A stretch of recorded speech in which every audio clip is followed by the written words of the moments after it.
അമ്മയ്ക്കൊരു അക്ഷരക്കൂട്ട്. അംഗൻവാടികളിലേക്ക് പുസ്തക വിതരണവും പട്ടികജാതി വിദ്യാർത്ഥികൾക്ക് ഫർണിച്ചർ വിതരണവും കൊണ്ടാഴിയിൽ നടന്നു. യു ആർ പ്രദീപ് MLA ഉദ്ഘാടന കർമ്മം നിർവഹിച്ചു.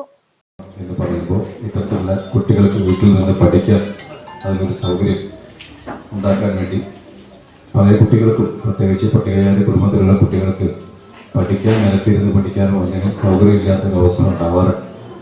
അത്തരത്തിലൊരു അവസ്ഥ ഉണ്ടാവരുത്. കുട്ടികൾ നല്ലപോലെ പഠിക്കണം. അങ്ങനെ പഠിക്കാൻ അവർക്ക് മേശയും കസാരയും, മേശയ്ക്കകത്ത് അവരുടെ പുസ്തകവും സാധനങ്ങളെല്ലാം എടുത്തു വെച്ച് അവിടെ സൂക്ഷിക്കാനും ഒപ്പം നല്ലപോലെ ഇത് പഠിക്കാനും ചെയ്യണം എന്നതുകൊണ്ടാണ് ഇത്തരത്തിലുള്ള പദ്ധതി വെച്ചുകൊണ്ട് ഇത് ചെയ്യുന്നത്.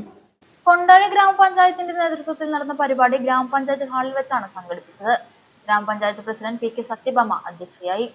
ജില്ലാ പഞ്ചായത്ത് അംഗം KR സത്യൻ, ബ്ലോക്ക് പഞ്ചായത്ത് അംഗം ജിൻസി, കൊണ്ടാഴി ഗ്രാമപഞ്ചായത്ത് വൈസ് പ്രസിഡന്റ് ഷേർലി ജോൺസൺ, വികസനകാര്യ standing committee chairperson Nandana MC, ക്ഷേമകാര്യ standing committee chairman CM Muhammad Kutty, ആരോഗ്യ വിദ്യാഭ്യാസ സ്റ്റാൻഡിംഗ് കമ്മിറ്റി ചെയർപേഴ്സൺ ബീന, മറ്റ് ഗ്രാമപഞ്ചായത്ത് അംഗങ്ങൾ, ഗ്രാമപഞ്ചായത്ത് assistant secretary Shinaj, ICDS supervisor Shine Shibi തുടങ്ങിയവർ സംസാരിച്ചു. മായനൂർ GUPS പ്രധാന അധ്യാപിക ബിന്ദു റിപ്പോർട്ട് അവതരിപ്പിച്ചു.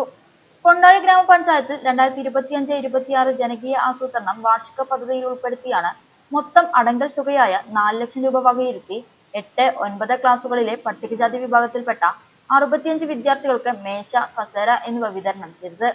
ആകെ ചിലവ് 3,22,400 രൂപയാണ്.